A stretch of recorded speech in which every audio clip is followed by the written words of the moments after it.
जय श्री कृष्ण भक्तों शरद पूर्णिमा व्रत की कथा। शरद पूर्णिमा की पौराणिक कथा भगवान श्री कृष्ण द्वारा गोपियों संग महाराज से है, लेकिन इसके महत्व को बताती एक अन्य कथा भी मिलती है जो इस प्रकार है। मान्यता के अनुसार बहुत समय पहले एक नगर में एक साहूकार रहता था। उसकी दो पुत्रियां थी। दोनों पुत्री पूर्णिमा को उपवास रखती, लेकिन छोटी पुत्री हमेशा उस उपवास को अधूरा रख और दूसरी पुत्री हमेशा पूरी लगन और श्रद्धा के साथ पूरे व्रत का पालन करती। समयोपरांत दोनों का विवाह हुआ। विवाह के पश्चात बड़ी, जो कि पूरी आस्था से उपवास रखती थी, ने बहुत ही सुंदर और स्वस्थ संतान को जन्म दिया, जबकि छोटी पुत्री के संतान की बात या तो सिरे नहीं चढ़ती थी या फिर संतान जन्मी तो वह जीवित नहीं रहती।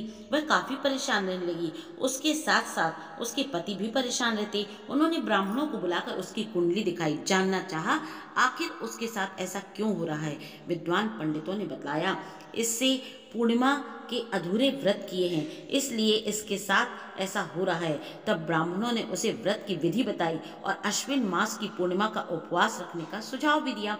इस बार उसने विधि पूर्वक व्रत रखा, लेकिन इस बार संतान जन्म के पश्चात कुछ दिनों तक ही जीवित रही। उसने मृत शिशु को पीढ़े पर लेटाकर उस पर कपड़ा रख दिया और अपनी बहन को बुला लाई और उस पीढ़े पर बैठने के लिए कहा। वही पीढ़ा उसे देकर बड़ी बहन पीढ़े पर बैठने ही वाली थी। उसके कपड़े के छूते ही बच्चे के रोने की आवाज आने लगी। उसकी बड़ी बहन को बहुत आश्चर्य हुआ। कहा कि तू अपनी संतान को मारने का दोष मुझ पर लगाना चाहती थी, अगर इसे कुछ हो जाता तो। तब छोटी ने कहा कि यह तो पहले से ही मरा हुआ था, आपके प्रताप से ही यह जीवित हुआ है, बस फिर क्या था। पूर्णिमा व्रत की शक्ति का महत्व पूरे नगर में फैल गया और नगर में पूर्णिमा का व्रत विधि विधान से करने का ढिंढोरा पिट गया। तो भक्तों, आप भी शरद पूर्णिमा का व्रत रखिए और इसके महत्व को समझिए और फल को प्राप्त कीजिए। जय श्री कृष्ण भक्तों।